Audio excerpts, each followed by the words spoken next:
Hello everyone, मैं हूं इफ्तेखार। आप सभी का स्वागत है हमारे यूट्यूब चैनल ए ऑनलाइन सॉल्यूशन में। आज मैं आपको ग्राफ बनाने का सबसे आसान ट्रिक बताऊंगा। ये क्वेश्चन यानी कि ये जो ग्राफ विधि का क्वेश्चन है ना, 5 नंबर का होता है और ये हर साल एग्जाम में आता है। किसी भी एग्जाम का हो, सेकेंड सेटिंग या फर्स्ट सेटिंग, एक न एक क्वेश्चन तो हर साल आपके एग्जाम में आएगा। जैसे कि मैं आपको कुछ जो मैं क्वेश्चन आपको बताऊंगा, जिस क्वेश्चन पे मैं आपको सिखाऊंगा कि ग्राफ कैसे बनाया जाता है। तो ये देखो, ये जो है ना आपका 2019 का एनुअल एग्जाम का ये क्वेश्चन है, जो कि मैं 2019 में जो ग्राफ क्वेश्चन पूछा गया है, मैं उसको बनाकर आपको समझाऊंगा। और क्वेश्चन इंपॉर्टेंट है, इस साल लगातार आने वाला है और आने की चांस बन सकती है। तो आप इस वीडियो का अंत तक जरूर देखिएगा अगर आपको ग्राफ बनाने के लिए नहीं आता है। तो चलो यार, ये 2019 का पेपर है, इसमें ऑब्जेक्टिव क्वेश्चन भी है, सब्जेक्टिव क्वेश्चन भी है, ठीक है। तो इसमें हम अभी फिलहाल ऑब्जेक्टिव क्वेश्चन डिस्कस नहीं करेंगे। ये क्वेश्चन पेपर 2019 का है ना, आई सेट है। तो इसमें हम सब्जेक्टिव क्वेश्चन की ओर देखो, जो क्वेश्चन आपका ग्राफ में पूछा गया है वो क्वेश्चन मैं आपको दिखाऊंगा और उसे मैं सोल्व करूंगा, ठीक है। देखो, आपको स्क्रीन पर दिख रहा क्वेश्चन क्या कह रहा है जी, ये वाला देखो क्वेश्चन 26 नंबर सवाल। समीकरण युग्म 2x + 3y और बराबर 17 तथा 3x - 2y बराबर 6 का ग्राफ खींचे और इसको हल करने के लिए बोल रहा है, ठीक है। खींचे और हल करें। तो ये देखो, यहां पर 26 नंबर सवाल और ये 5 नंबर का टोटल सवाल है, ठीक है। देख रहे आपको, 5 नंबर का सवाल है। एग्जाम में 5 नंबर का ही आता है, किसी भी एग्जाम का हो, आपके एग्जाम में 5 नंबर का पक्का आएगा। तो मैं क्या करता हूं, इस क्वेश्चन को कॉपी में उतारता हूं और इसे बनाऊंगा और समझाऊंगा, और समझाने के बाद एक क्वेश्चन दूंगा होमवर्क, जिसको आपको बनाना है, और दोनों क्वेश्चन इंपॉर्टेंट रहेगा। तो चलो यार, कॉपी में क्वेश्चन को लिखते हैं। तो देखिए, ये क्वेश्चन है, ठीक है। मैंने क्या किया, इस सेट से क्वेश्चन को लिख लिया। अब इसी पर आपको ग्राफ बनाना है और इसको हल करेंगे। हल करने के बाद ग्राफ विधि द्वारा खींच कर भी बताने के लिए बोल रहा है, ठीक है। और 5 मिनट में आप सीख जाओगे, बस इसको हल करना है। अगर आप हल कर लिए हैं तो ग्राफ खींचना तो बिल्कुल आसान है। तो हम क्या करेंगे, हम पहले इसको समीकरण 1 को हल करेंगे, ठीक है। इसको समीकरण 1 मत मानो मतलब इसको 1 मान लो, ठीक है। हम इसको उठाकर 2x + 3y बराबर 17, इस पे हम हल करेंगे।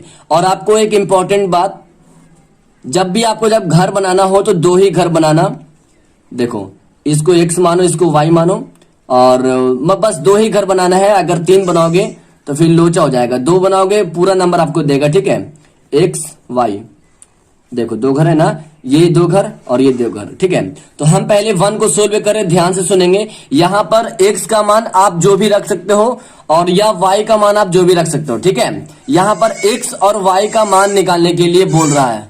तो आप यहां पर, जैसे कि हम यहां पर x का मान मानेंगे, तो x का मान आप 0 भी मान सकते हैं, 1 भी मान सकते हैं, 3 4 5 6 जितना माने आप मान सकते हैं। लेकिन ग्राफ के अनुमान से आपका ग्राफ कितना बड़ा है, कितना तक जाएगा, तो आप कम ही मानेंगे तो बेहतर होगा, ठीक है। तो पहले देखो, अगर आप x का मान 0 मानोगे, अगर आप x का मान 0 मानोगे तो वैसे भी मान सकते हो। लेकिन मेरा कहने का मतलब है, अगर आप आसान तरीके से इसको समझना चाहते हैं तो इसको जब आप हल करोगे तो इसका आंसर ब्रैकेट में नहीं आना चाहिए। आप यहां पर x का मान इस प्रकार या कोई ऐसा अंक बैठाएं जो बटे में ना आए, बल्कि वो पूरी कट जाए, ठीक है। तो देखो, अगर हम 0 लेंगे, यहाँ पर x का मान 0 लेंगे तो 2 से 0 को गुना करेंगे, 0 हो जाएगा। और 3 से 17 तो कटेगा नहीं क्योंकि ब्रैकेट में आ जाएगा। हम 0 को नहीं सिलेक्ट करेंगे, ठीक है। अब अगर 1 लेंगे तो 2 कहीं 2 हो जाएगा, 2 इधर जाएगा तो 17 से 2 घटेगा, 15 हो जाएगा। 3 5 15 कट गया है। तो हम यहाँ पर x का मान 1 मानेंगे, तो लिखेंगे माना x बराबर 1, ठीक है। ये गलती हो गया था, x का मान 1 मानने की जगह पर 5 मान लिया था, ठीक है। तो x का मान हम 1 मानेंगे। तो यहाँ देखो 2 है और x है, तो 2 × x का मान हमने यहाँ पर क्या रखेंगे, 1 रखेंगे, 1। बाकी का वैसे 3y = 17 है ना। 2 से 1 को गुना करेंगे, 2 कहीं 2, 3y बराबर 17। 2 को बराबर के उस तरफ भेजेंगे, ठीक है। प्लस में है तो -2 हो जाएगा। अब देखो यार, 3y बराबर 15 हो गया, 17 में से 2 गया।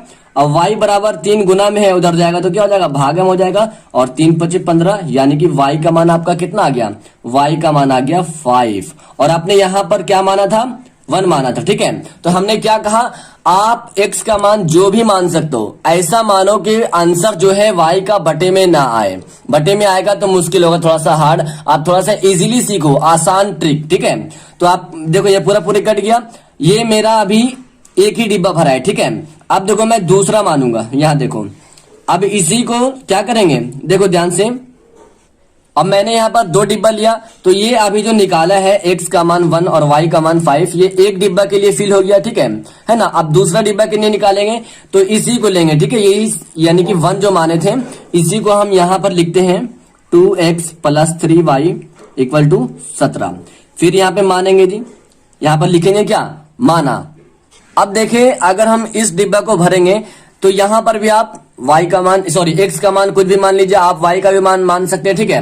तो हम फिलहाल x का मान मानेंगे, और यहां पर x का मान मानना है आपको क्या, 4 मानेंगे, ठीक है। माना x = 4। ये मैंने एक बार माना तो y का मान 5 निकल गया। अब दूसरी बार मान रहे, ठीक है, तो x का मान रखेंगे हम 4। 2 × x की जगह पर 4 हो जाएगा, +3y = 17। अब देखो 2 चौक 8 हो गया, +3y = 17। 8 को उधर भेज देंगे, ठीक है, तो प्लस में है, इधर जाएगा तो माइनस में हो जाएगा। 3y = 17 में से 8 जाएगा, 9 हो जाएगा, ठीक है। अब देखो यार, ये तो आसान हो गया, 3 तिया 9 होता है, तो इसको काट दो 3, y का मान आपका आ गया है 3, देखो, है ना। तो आपने पहला बार 1 माना तो y का मान 5 आ गया, दूसरा बार 4 माना तो y का मान 3 आ गया, ब्रैकेट में नहीं आया, ठीक है। तो आप यहाँ पर 4 की जगह पर 5 भी मान सकते हैं। अब आपने सोच रहे होंगे कि सर आप y का मान 0 क्यों नहीं, x का मान 0 क्यों नहीं माने, या 2 क्यों नहीं माने। अगर मैं 2 मानता तो आंसर बटे में आता, और बटे में आता तो फिर मुश्किल होता मैथ बनाने में, ठीक है। तो आसान बनाओगे, कॉपी जांचने वाला भी तुरंत उसका समय नहीं लगेगा और आपका नंबर भी फुल दे देगा, ठीक है। तो देखो हम अब यहाँ पर ये इस डिब्बा को भरेंगे, ठीक है। ये डिब्बा, ये जो दिख रहा है आपको, ये 2 है, ये समीकरण 1 ये डिब्बा, ठीक है। समीकरण 2 जो है इसके लिए, ठीक है। तो अभी हम जो निकाले हैं मान बैठाकर, वो समीकरण 1 में निकाले हैं। तो पहला बार हमने x का मान कितना माना था, 1, यहाँ पर 1 मानेंगे, ठीक है, यानी कि 1 लिखेंगे। और जब हम x का मान 1 माने थे तो y का मान कितना निकला, 5 निकला, यहाँ पर 5 लिख देंगे, ठीक है। देखो यार 5 लिख दिए। अब हमने दूसरी बार x का मान 4 माना था और y का मान कितना आया, 3 आ गया, तो 4 और 3, देखो 4 और 3 लिख दिया, है ना, 4 और 3 लिख दिया। उसके बाद देखो ये डिब्बा मेरा पूरा फुल हो गया, ठीक है, ये डिब्बा मेरा पूरा फुल हो गया। अब इस डिब्बा को भरने के लिए इस वाले समीकरण को लेकर मान बैठाएंगे। तो हम यहाँ पर लेते हैं क्या, 3x - 2y = 6, है ना। देखो ये समीकरण, इसको हम लिए हैं, इसको समीकरण 2 मान लो, कोई बात नहीं, ठीक है ना। समीकरण युग में ही कहलाता है, ओके। अब यहाँ पर हम उसी प्रकार मानेंगे, माना x बराबर, आप चाहे 0 मानो चाहे 1 मानो, चलो मैं एक बार x = 0 मानता हूं, ठीक है। अगर मैं 0 मानूंगा तो x की जगह पर क्या रखना है, 0, तो 3 × x का मान यहाँ पर 0 दे देंगे, -2y = 6। x का मान हमने यहाँ पर 0 दिया, ठीक है। 3 से 0 का गुना होगा तो 0 ही हो जाएगा, -2y = 6। 0 तो नहीं लिखा जाता, लेकिन लिख दिए हैं आप लोगों को समझ में आने के लिए, ठीक है। अब देखो ये ये देखो -2y है, ठीक है। तो -2 को उधर भेजेंगे, -2 अलग है, y अलग है, तो -2 को हम बराबर के उस तरफ भेजेंगे। तो ये गुना में है और ये गुना में है, तो ये भाग में जाएगा, तो यहाँ पे लिखागा y = 6 बट्टे -2, और 2 से 6 कटेगा, 3 आ जाएगा, तो y बराबर क्या गया, -3। ध्यान से, ये माइनस है, -2 है, ठीक है। तो यहाँ पर क्या आ गया, हमने अगर x का मान 0 माना तो y का मान हमारा -3 आ गया, है ना। तो ये एक डिब्बा के लिए हुआ। इस वाले, अगर हम इस वाले को करेंगे तो एक बार और मानेंगे, है ना, 3x - 2y, यही हमारा समीकरण 2 था। इसमें अगर हम मानेंगे, पहली बार मैंने माना था x = 0, ठीक है। और उसके बाद अगर हम x का मान 1 मानेंगे तो 3 इकाई 3 हो जाएगा। अगर हम x का मान 1 मानेंगे तो 3 इकाई 3, और 3 अगर उधर जाएगा तो हो जाएगा कितना, 3, और ये आंसर बटे में आ जाएगा। तो ये बिल्कुल मंजूर नहीं है। आप ऐसा बनाओ जो बटे में ना आए, ठीक है, मुश्किल ना लगे। तो हम यहाँ पर मानते हैं जी, माना कि x = 2। हमने 1 माना तो 1 बटे में आ रहा आंसर। अगर हम 2 मानेंगे तो बिल्कुल कट जाएगा। देखो यार कैसे, 3 लिखेंगे, x का मान यहाँ पर 2 बैठाना है, -2y = 6, 3 दूना 6, -2y = 6, -2i को ऐसे लिखेंगे, ये जोड़ में है, उधर जाएगा घटा में हो जाएगा, ठीक है। 6 को हम बराबर के उस तरफ भेजें तो प्लस जाकर उधर माइनस हो जाएगा, और -2i बराबर 6 में से 6 गया 0, है ना। अब क्या करेंगे, -2y इंटू में है तो -2 को हम बराबर के उस तरफ भेजेंगे, और ये गुना में है ना, गुना, और गुना जब भाग की ओर जाता है तो बटे में पलट जाता है, तो y बराबर 0 बटे -2 लिखेंगे। और पता है ना, 0 का अगर हम किसी भी चीज से गुना करेंगे, कितना भी बड़ा अंक हो तो मान हमारा 0 ही आता है ना। तो देखो यार, हमने यहाँ पर y का मान, x का मान 2 माना था, तो y का मान हमारा कितना निकल गया, 0 निकल गया, और यहाँ पर y का मान हम 0 माने थे तो यहाँ पर 3 निकला। अब यहाँ पर देखो हम फिल करेंगे, ध्यान से सुनेंगे, ठीक है। देखो तो यहाँ पर x का मान 0 माने थे तो यहाँ पर लिख देते हैं 0, ठीक है, लिख दिए 0।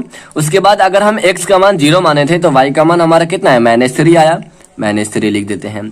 दूसरा डिब्बा के लिए हमने माना था x से बराबर 2 लिख देंगे, और इसके लिए हमारा y बराबर कितना आ गया, अगर हमने 2 माना तो y का मान कितना आ गया, 0 आ गया, तो यहाँ पर 0 लिख देंगे। तो यार देखो, ये समीकरण 1 का डिब्बा फुल हो गया। इस डिब्बा को फुल करने के लिए हम समीकरण 1 को संतुलित करेंगे, हल करेंगे मान बैठा करके, ठीक है। और ये जो निकला इससे निकला। अब ये आपका बिल्कुल तैयार हो गया। कोई स्टूडेंट होगा जो उसको ट्यूशन में बताया जाता होगा, 3 बना दो, 1 2 3, है ना, x y, तो 3 बनाओगे तो फिर भी उतना ही मार्क्स मिलेगा। और इसमें अगर एग्जाम में अगर आप 3 करके बनाओगे तो मार्क्स तो उतना ही मिलेगा, आंसर भी उतना ही आएगा, लेकिन वहां पर क्या डिफरेंट होगा, टाइम आपका वेस्ट हो जाएगा, ठीक है।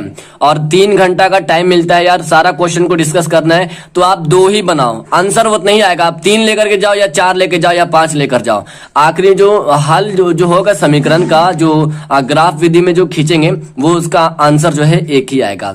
तो हम क्या करेंगे, देखो हम 3 से नहीं चले बल्कि 2 से चले, ठीक है। हम इन दोनों को आप ग्राफ में खींचेंगे, बस इसको हल करना आप लोग सीखना है। आपको, आपके लिए जो होता है हल करना इंपॉर्टेंट होता है, ठीक है। हम इसको हल करेंगे और ग्राफ में बनाएंगे। तो चलिए हम ग्राफ की ओर बढ़ते हैं। तो अब हम चले आए हैं ग्राफ पर, और जब आपके एग्जाम में कॉपी मिलेगा तो कॉपी की, जब मैथ के एग्जाम होगा तो उसके अंत में एक ग्राफ वाला बना रहेगा, ठीक है। आप कॉपी को खोलोगे, उसमें एक ग्राफ का पेपर दे देगा, और ग्राफ वाला क्वेश्चन परफेक्टली रहेगा ही रहेगा, ठीक है। 5 नंबर का सवाल है, छोड़कर मत आना। तो हम देखो, आप क्या करना, लकीर से सीधा पढ़ना, इसका मान 0 और इधर x डैश y डैश इधर, ठीक है, y डैश है, देखो y डैश, और उधर देखो y, ठीक है। और हमने x का मान कम माना था, देखो x का मान 1 और 4 माना था, 2 और 0। तो यहाँ पर अगर आप 4 तक बनाओगे तो कोई बात नहीं, अगर हमने यहाँ पर 7 तक बना लिया कोई दिक्कत नहीं है, क्योंकि यहाँ पर 4 तक ही अंत होता, 7 बना लिया कोई बात नहीं, ठीक है। तो अब हम क्या करेंगे, ये कर लेना, ठीक है। इधर प्लस होता है, इधर माइनस होता है, उधर प्लस होता है, इधर माइनस होता है। उसके बाद देखो, ये डिब्बा हमने बनाया था, यहाँ पर x का मान 1 बोल रहा और y का मान 5। ध्यान से सुनेंगे, आरेख खींचना बिल्कुल मुश्किल होता है, समझ जाओगे तो बिल्कुल आसान हो जाएगा, जो नहीं समझेंगे उसके लिए बिल्कुल हार्ड है। तो x का मान 1 है ना, और y 5 बोल रहा। तो यहां पर कह रहा क्या कि x 1 से लेकर के 5 तक आरेख खींचे। देखो x हमारा ये है ना, तो x हमारा 1 यहां पर आ गया, और y क्या बोल रहा था, x 1 हमारा यहां पर आ गया। ध्यान से, x यहाँ ये जो है ना x, तो ये x, और यहां पर देखो ये प्लस में है, इसीलिए +1 लेंगे। उसके बाद y क्या बोला, 5, तो यहां पर x हो गया 1, और y देखो ये वाला y है, प्लस वाला है, और 5 हमारा यहां पर आया। तो ये नहीं कि यहीं पर छोड़ देंगे, इसके सीमांटा में 5 यहां तक आया, यहां तक हम यहां पर पहले इसको गोल करेंगे, ठीक है। तो यहां पर देखो 1 कह रहा था 5, तो x 1 लिए और y 5 लिए, ठीक है। अब यहां पर इसको रोक देंगे। रोकने के बाद देखो फिर दूसरा डिब्बा में क्या कह रहा है, x 4 कह रहा, y 3 कह रहा, ठीक है। तो x यहां पर लेंगे 4, तो x यहां पर आ गया 4, और y कितना कह रहा, y 3 कह रहा, ठीक है। ये x में 4 है, y यहां पर देखो 3 है, और सीमांटा यहां पर आ जाता है 3, ठीक है। तो अब इस पे हम लाइन खींच देंगे, ठीक है। ये मैंने लिया 1 से 5, और ये x 4 था और y 3 था, ठीक है। अब यहां पर देखो मैं लाइन पढ़ता हूं, ध्यान से देखो यार, यहां पर लंबा चैन मांग रहा है, ठीक है। तो यहाँ पर थोड़ा सा और बढ़ा लेते हैं, कोई दिक्कत नहीं, ठीक है। आपका बड़ा कॉपी रहेगा, छोटा नहीं रहेगा। तो यहाँ पर 8 मानते हैं, यहाँ पर 9 मानते हैं, ठीक है। तो अगर हम इसको काटेंगे तो ये जाकर कहाँ से कटेगा, 8 पर कटेगा, ठीक। ठीक है, अच्छा से बनाओगे तो नहीं 8 पे नहीं कटेगा, वो नहीं देखेंगे, ये वाला देखना है, ठीक है, ये वाला और ये वाला दोनों सेम रहना चाहिए, ठीक है। तो हम यहाँ से इसको उड़ा दिए हैं, ठीक है, वो मत देखो वहां पर क्या कट रहा नहीं कट रहा, ठीक है। ऐसे तो पूरा बिल्कुल लाइन सही है ना, बिल्कुल लाइन। अब देखो ये दूसरा, इसका मान 1 से 5 और ये 4 से 3। अब दूसरा डिब्बा, ये पहला डिब्बा के लिए आरेख था, दूसरा डिब्बा देखो 0 से -3 कह रहा, ठीक है, 0 x 0 y -3, ठीक है। तो x यहां पर 0 आ गया, y माइनस, तो y इधर है ना, y देखो इधर, y इधर बोल रहा है, ठीक है, y माइनस, ये y प्लस वाला था, ये y माइनस वाला है, ठीक है। तो x 0 ले लिए, y क्या कह रहा है -3, तो यहां पर आ जाएगा, ठीक है। उसके बाद दूसरा डिब्बा कहता है x 2 y 0, तो x ले लेंगे यहां पर 2, y कहां कह रहा है 0, तो हम क्या करेंगे, ये x 2 है तो हम यहीं पर रुक जाएंगे, x 2 कह रहा, y 0 कह रहा, तो हम 2 ही पर रुक जाएंगे, ठीक है। अब यहां पर हम गोल कर देते हैं और यहां से सीधा एक आरेख खींचते हैं, है ना। 3 और 2 को मिलाया था और 3 और 2 को मिलाते हैं तो ये 4 3 को टच करके निकलता है, ठीक है। देखो ध्यान से, हम अगर इसको मिलाते हैं 4 3 को टच करके निकल गया। अब ये टच करके निकला है तो इसका मान 0 से 3, तो यहाँ पे लिखते हैं 0 से -3 है ना, उसके बाद 2 से 0, ठीक है, तो यहाँ पर लिखते हैं 2 से 0, है ना। अब देखो इसका आंसर कैसे निकलेगा, इसका आंसर जो निकलेगा जी, यहाँ पर दोनों रेखा कहां पर कट रही है, 4 और 3 पर, है ना। ध्यान से, दोनों रेखा कहां पर कट रही है, 4 और 3 पर कट रही है। तो यहां पर जो आंसर होगा, यहां पर लिखेंगे अतः हल बराबर कहां पर कटी है, 4 और 3 के बीच, है ना, और यही हमारा आंसर हो जाएगा। बस इसी प्रकार आपको हल करना है। और ये जो क्वेश्चन था 2019 के एग्जाम में पूछा गया है ना। अगर आप ये 2019 का प्रीवियस क्वेश्चन की वीडियोस डाला हुआ है, अगर आप देखना चाहते हैं तो इस वीडियो के नीचे डिस्क्रिप्शन में आपको लिंक मिल जाएगा वीडियो का, ठीक है। इसमें ऑब्जेक्टिव क्वेश्चन हल्का हल्का है जो आप सोल्व कर लोगे और इस बार बिल्कुल आसान आएगा। देखो यार, ये सब क्वेश्चन तो आप बना लिए हो, इसका मान 1 आएगा, तो अब ग्राफ विधि तो क्वेश्चन आप हल कर लिए हो, ठीक है। हल करना तो बिल्कुल आसान है, बस हल करना है और उस पर आरेख खींचना है ना। अब मैं आपको एक होमवर्क दूंगा जिसको बनाना है और बनाने के बाद इसी वीडियो के कमेंट बॉक्स में आपको जो है इसका आंसर देना है। और हाँ, यहाँ पर एक छोड़ दिए हैं, क्यों क्या छोड़े, देखो आपको ये भी दर्शाना है कि ये जो लाइन दिए हैं ये किस समीकरण का है, ठीक है। ये जो लाइन दिए हैं तो ये किस समीकरण का है, तो ये वाला पहला डिब्बा का ये वाला लाइन है और इसका समीकरण कौन वाला है, ये देखो 2x + 3y = 17। तो यहाँ पे लिख दो 2x + 3y = 17। समझ में आएगा कि ये जो समीकरण है ये वाला लाइन है, ठीक है। अब दूसरा लाइन जो जोड़े थे हम इस डिब्बा से, और इस डिब्बा का जो संबंध है इससे है, और इसका समीकरण कितना है 3x - 2y = 6। तो यहाँ पर लिख दो 3x - 2y = 6। ये क्लियर हुआ, ठीक है। अब मैं आपको होमवर्क देता हूं, तो ये वाला आपका होमवर्क है, इसे आप कॉपी में नोट करें या आप इसे स्क्रीनशॉट खींचें, ठीक है। x = 3y = 6, x + 3y = 6, और दूसरा है 2x - 3y = 12, ठीक है। जैसे जैसे मैंने बताया वैसे वैसे करना है, बस ये ध्यान रखना है कि ब्रैकेट में आंसर ना, सॉरी बटे में आंसर ना आए, है ना। आप पहले मन में सोच लेना क्या इसका मान रखेंगे, मन ही में मल्टीप्लाई कर लेना, पूरा काट लेना। अगर देखना कि बटे में नहीं आ रहा है हाँ, तो उसका आप मान रख सकते हैं। जैसे मैं आपको बता दूं थोड़ा सा, x + 3y = 6 है ना। अगर हम यहाँ पर x का मान 1 मानेंगे, x का मान अगर हम 1 रखेंगे तो +3y = 6 हो जाएगा, और 1 को अगर उधर भेजेंगे तो 6 में से 1 जाएगा तो क्या हो जाएगा 5 हो जाएगा, और अगर हम 3 को उधर भेजेंगे तो बटे में आ गया आंसर। तो हमें बटे में नहीं लाना है, इसका मान ऐसा देखो जो पूरी मुकम्मल हो जाए, है ना। 0 मानोगे तो 0 से बिल्कुल हो जाएगा, जीरो मान लो, बिल्कुल हो जाएगा। ठीक है, तो आप क्या करो, जीरो मान लो। देखो मैं थोड़ा सा बता देता हूं, ये मत कहना कि बता रहे हो। देखो अगर हम x का मान जीरो रखेंगे तो 0 + 3y बराबर 6 हो जाएगा। जीरो का वैल्यू खत्म हो गया है ना। अब देखो 3y बराबर 6 बच गया है, तो ये 3 गुना में है, जाहिर सी बात है उधर जाएगा तो भाग में होगा। तो 3 दूना 6, देखो 2 आ गया है तो बटे में नहीं आया है, तो आप पहले में 0 मान सकते हो। अब देख लो यहाँ पर तो मैं बता दिया हूँ 1 नहीं लगेगा। 1 के बाद आप 2 मान लो, 2 के बाद 3 मान लो, 2 भी नहीं लगेगा, 3 लगेगा। ठीक है, तो आप जैसे भी बनाओ आंसर इस वीडियो के कमेंट बॉक्स में देना। ठीक है, अगर नहीं बन रहा है तो वो भी कमेंट करना कि इस पर वीडियो बना दीजिए, मैं बिल्कुल बना दूंगा। ठीक है, ये वीडियो लॉन्ग इसलिए बना है क्योंकि इसमें पूरा आपको समझाया गया है। नेक्स्ट वीडियो आएगा 5 या 6 मिनट का इसी क्वेश्चन पर, और इसको पूरा बना देंगे। ठीक है, उसमें तो समझाने की जरूरत नहीं पड़ेगी क्योंकि उसमें बनाना है ना। तो आपको अगर वीडियो पसंद आई है, क्वेश्चन ग्राफ विधि कैसे बनाया जाता है, और मैंने जो क्वेश्चन बताया आपको 2019 का जो एग्जाम में आया है और 2021 के एग्जाम में पक्का आएगा, आप क्वेश्चन को सिर्फ बनाना सीख लो। कोई भी क्वेश्चन हो आप बना लोगे। तो ओके, मैं नेक्स्ट वीडियो मिलूंगा। Thank you.